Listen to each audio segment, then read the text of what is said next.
todos! Hoy vamos a aprender a preparar una deliciosa coca de San Juan sin gluten.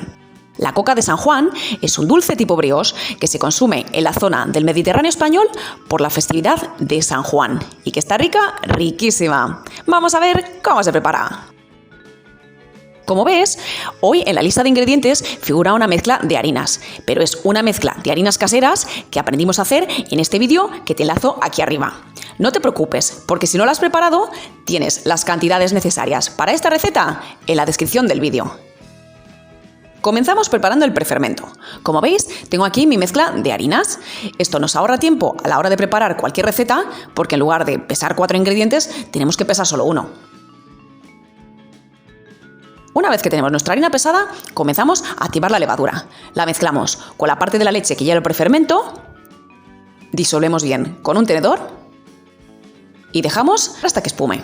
Entonces se lo añadimos a la harina, removemos bien para que se integre todo y una vez que lo tenemos, tapamos y esperamos 1 o 2 horas hasta que la mezcla burbujee.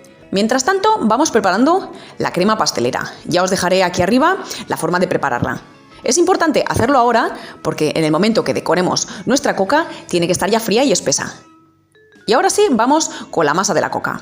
Comenzamos mezclando los ingredientes líquidos. La mantequilla o margarina con el azúcar. Removemos bien con unas varillas o un tenedor hasta tener una mezcla grumosa, como veis. Y añadimos el resto de ingredientes líquidos. El prefermento, que como veis ha adquirido una consistencia de mousse estupenda. La leche. Los huevos y la ralladura de limón. Si tenéis la ocasión, utilizad mejor un limón de cultivo ecológico.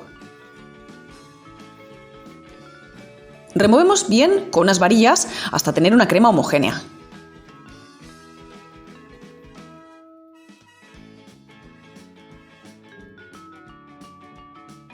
Comenzamos a mezclar los ingredientes sólidos. ¿Veis que en la lista de ingredientes he puesto lecitina de soja? Es opcional, pero mantiene la coca más tiempo fresca. Como es bastante pringosa la lecitina, ya veis que se queda pegada, es preferible que la trituréis con un par de cucharadas de harina, así evitaréis que se os quede completamente pegada al molinillo. Lo añadís al resto de harina. Añadís también el psyllium husk, una pizca de sal y el único ingrediente que no mezclamos todavía es la goma Santana. Removemos bien con unas varillas hasta que se integre todo bien. Lo añadimos a la mezcla de líquidos. Podéis tamizarlo, pero no es necesario porque veréis que se deshace cualquier grumo que tuviera. Comenzamos a remover con una cuchara. Lo podéis hacer todo con una amasadora si queréis, pero seguid el orden que yo sigo para añadir los ingredientes. Removemos hasta que los ingredientes se integren perfectamente y es el momento de añadir la goma Santana. Vais a ver que una mezcla que es perfectamente fluida termina por adquirir bastante fuerza. Vamos removiendo al comienzo con cuidado, porque si no se nos dispersará la goma Santana en el aire. Como os comentaba, todo esto lo podéis hacer con una amasadora. En ese caso, en el momento que añadís la Santana y que la tenéis integrada en la masa, amaséis unos 10 minutos. Los que lo hagáis a mano como yo, engrasad un poquito la encimera. Ahora, vertemos nuestra masa en ella, que como veis se ha vuelto muchísimo más consistente. Nos engrasamos también un poquito la mano y comenzamos a amasar. Veréis que al comienzo es una masa que tira bastante, o sea, que tiende a encogerse cuando la estiramos. Bueno, pues es precisamente lo que queremos evitar, porque si la masa está muy tirante, nuestra coca o bien no crecerá o se encogerá al salir del horno. Vamos amasando y el punto adecuado es aquel, el que, bueno, pasados unos 10 minutos, al estirar no se tiende a encoger. En ese momento pasamos a formar una bolita. Engrasamos la lengua de cocina, nos aseguramos de que se ha despegado bien y formamos una bolita bien homogénea. Podemos amasar un poquito si queréis, como me estáis viendo a mí, o la hacemos rodar en la mesa y vamos dando golpetazos, precisamente para evitar que queden discontinuidades dentro de la masa. Y al final nos tiene que quedar, como veis, una bolita con una superficie perfectamente homogénea. Cuando la tenemos, procedemos a estirar nuestra coca sobre papel de horno. Si tenéis miedo de que se os pegue, engrasad un poquito. Ponemos nuestra masa y vamos aplastando con las manos, dando forma de óvalo. Nos engrasamos también un poquito la mano si es necesario.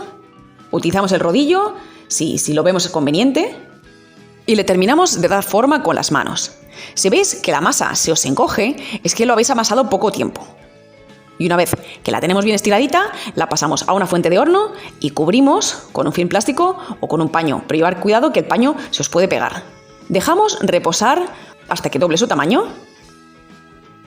Una vez que ha crecido al doble, comenzamos a calentar el horno a 180 grados y procedemos a decorar nuestra coca. Lo primero que hacemos es pincelar con huevo batido. Después podéis decorar a vuestro gusto. Yo lo voy a hacer de una forma bastante tradicional, pero en internet hay un montón de imágenes que os servirán de inspiración. Yo voy a formar una cuadrícula con la crema pastelera, que como os comentaba debe estar ya fría y firme para que podamos extenderla con ayuda de una manga pastelera. Y voy a ir decorando los cuadrados centrales, los cuadrados que quedan. Voy a poner varias tiras de guindas.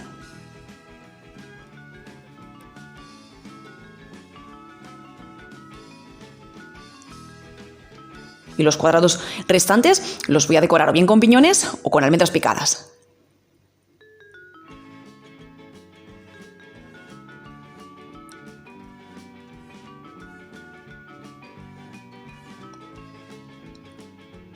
Una vez que el horno está caliente, introducimos nuestra coca a altura media y horneamos 25 minutos a 180 grados con calor arriba y abajo. Si veis que se dora demasiado, cubrirla con papel aluminio, pero no la saquéis antes de tiempo porque si no se os bajará a sacarla del horno. Y fijaos qué maravilla sale del horno a los 25 minutos. ¡Madre mía, qué pinta tiene esto ya! Bueno, pues mi recomendación es, para que se conserve tierna el mayor tiempo posible, es que en el momento que esté tibia, tirando a fría, la guardéis en un recipiente hermético o en una bolsa bien cerrada. Y fijaos la esponjosidad que tiene. ¡Madre mía, qué ganas de darle un bocado ya! Así que bueno, espero eso, que hayáis visto que es bien sencillo de preparar y que os animéis todos a preparar esta coca de San Juan sin gluten en casa. ¡Un saludo a todos!